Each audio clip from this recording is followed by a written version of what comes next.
नमस्कार, आप देख रहे हैं इन खबर। मैं हूं आपके साथ कंचन जसवानी, हमारे साथ है विद्या शंकर जी। आज हम बात करेंगे देश की बिगड़ती अर्थव्यवस्था की। ऐसा इसलिए क्योंकि आज सुबह नीति आयोग के उपाध्यक्ष राजीव कुमार का यह बयान सामने आया है कि पिछले 70 सालों में ऐसा नहीं हुआ जैसी आज देश की स्थिति है।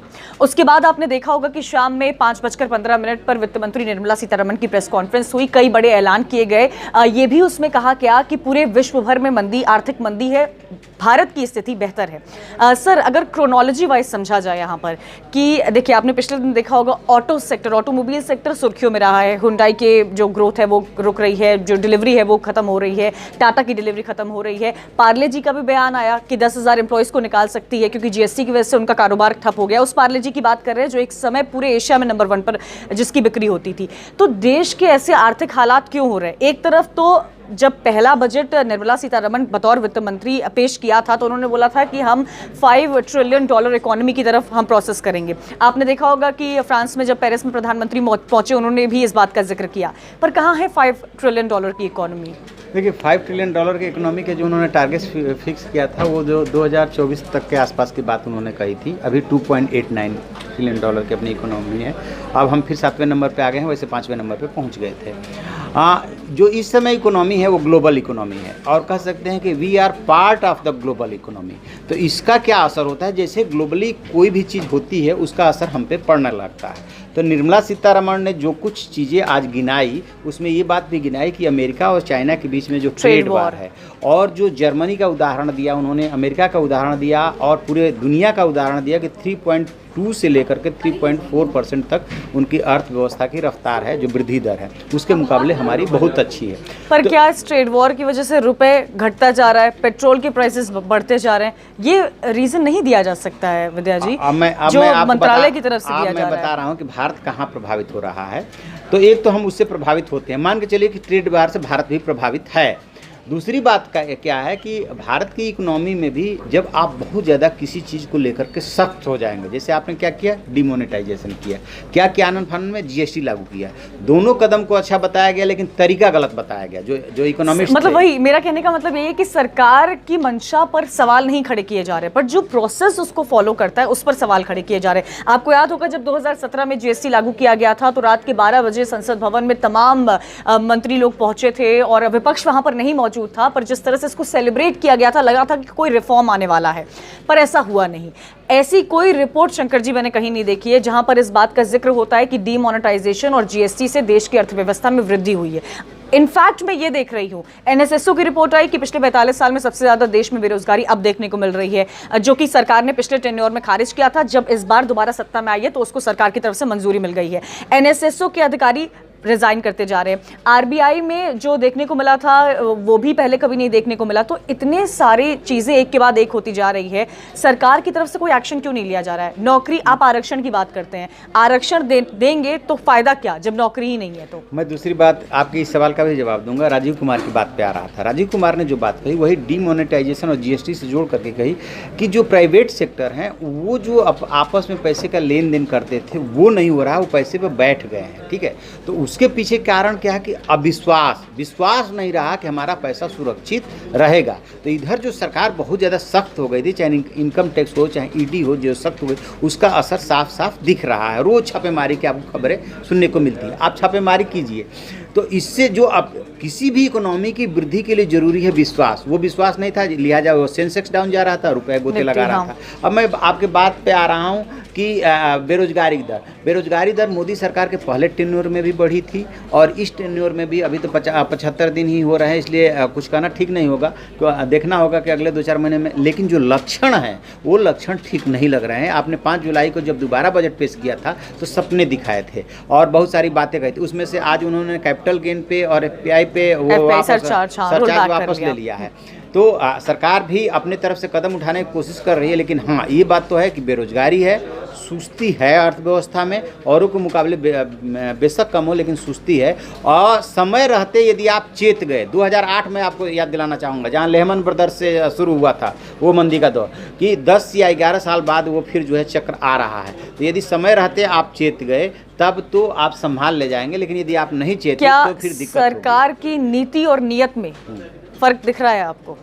नीयत सरकार की बहुत साफ हो सकती है कि हमें साफ सुथरी अच्छी व्यवस्था बनानी है, पर क्या उसके लिए रोड मैप है सरकार के पास? रोड मैप नहीं है। और जितनी जल्दीबाजी में आप चीज़ें लागू करना चाहते हैं, $5 ट्रिलियन का वो इकोनॉमी बनाने का सपना दिखा करके बहुत हड़बड़ी में हैं और रोजगार देश में है नहीं। सबसे पहले आप प्रधानमंत्री जी 65% हैंड को कहते हैं कि यही हमारे युवा जो है हमारी सबसे बड़ी शक्ति है, उन हैंड्स के हाथ में काम नहीं है, बेरोजगारी तो ये जो है ना, अच्छा, ये सबसे बड़ी चुनौती है। ऑटोमोबाइल सेक्टर में मुझे याद है विद्या जी, जब निर्मला सीतारमण बजट पेश कर रही थी, उन्होंने कहा था कि हम ई व्हीकल्स को उनका जीएसटी जो है घटाकर 12 से 5% कर देंगे। पर क्या हमारे देश में ई व्हीकल्स हैं इतनी?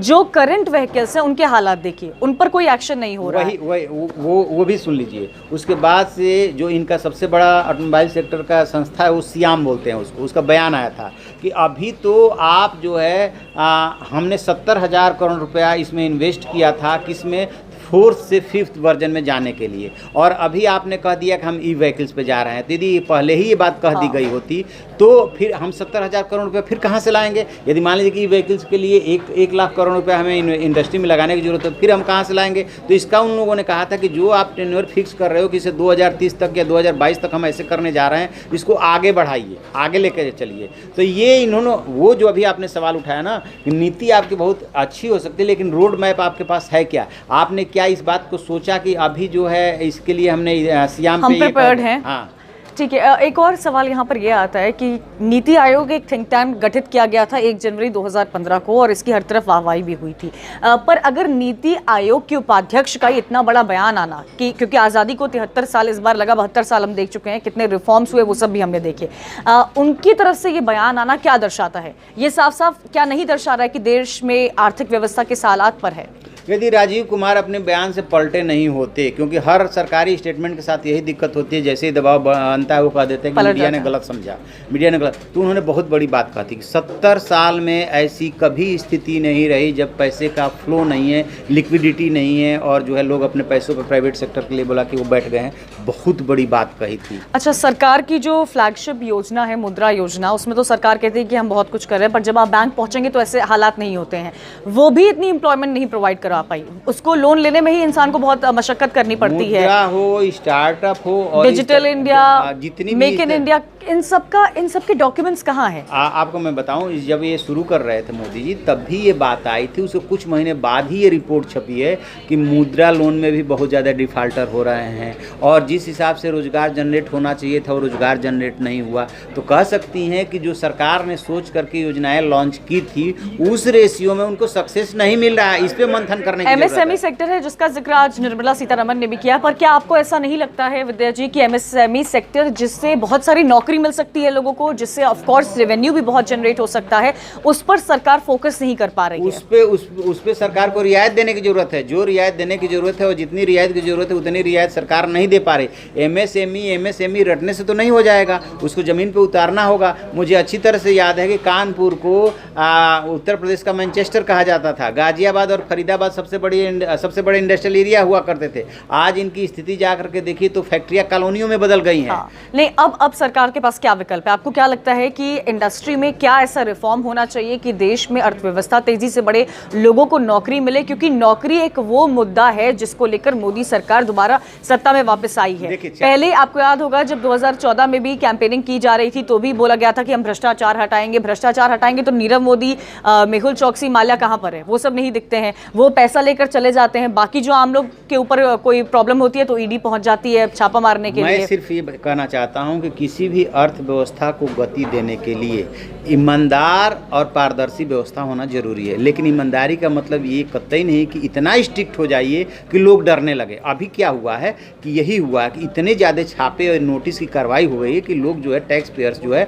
डरने लगा। तो सबसे पहले तो ये डर और भय का माहौल नहीं होना चाहिए, जो कहीं ना कहीं सरकार के कानों तक अब जाके शायद बात पहुंची है, क्योंकि उन्होंने लाल किले के प्राचीर से भी बोली थी और आज भी निर्मला सीतारमण ने इसका जिक्र किया। एक बात। दूसरी बात कि जब आपके सरकारी बैंक आपके हैं तो तो जो रेपो रेट आप घटाते हैं तत्काल उसका बेनिफिट जो है आम लोगों यूजर्स तक को क्यों मिलना नहीं चाहिए। नहीं हाँ, पहुंचता। आरबीआई ने एक बार फिर से इस साल में चौथी बार है जब रेपो रेट घटाया है, पर लोन्स में कुछ इसका फर्क नहीं अब फर्क तक नहीं देखने पड़ा। को मिला। खुद सरकार ने और बैंक ने ये कहा कि हम ये फील करते हैं कि लोगों को तत्काल लाभ नहीं मिला है, लिहाजा रेपो रेट को हम डायरेक्ट ग्राहकों से जोड़ रहे हैं। ठीक है कि यदि आज रेपो रेट घटता है तो कल से ग्राहकों को इसका फायदा मिले, ये करना जरूरी है। तीसरी बात, रोजगार के क्रिएट होने के लिए जब तक अर्थव्यवस्था में गति नहीं आएगी, यानी कि अभी जो हमसे 6.8 की बात कर रहे थे कि इस दर से बढ़ रहे हैं, वैसे लास्ट तिमाही में हम जो है 5.8 पे ही रह गए थे। तो जब तक उसमें गति नहीं आएगी तब तक रोजगार कैसे बढ़ेगा? ये बहुत बड़ा सवाल है क्योंकि इसको इग्नोर किया जा रहा है। सरकार जिक्र तो कई सारे कर रही है,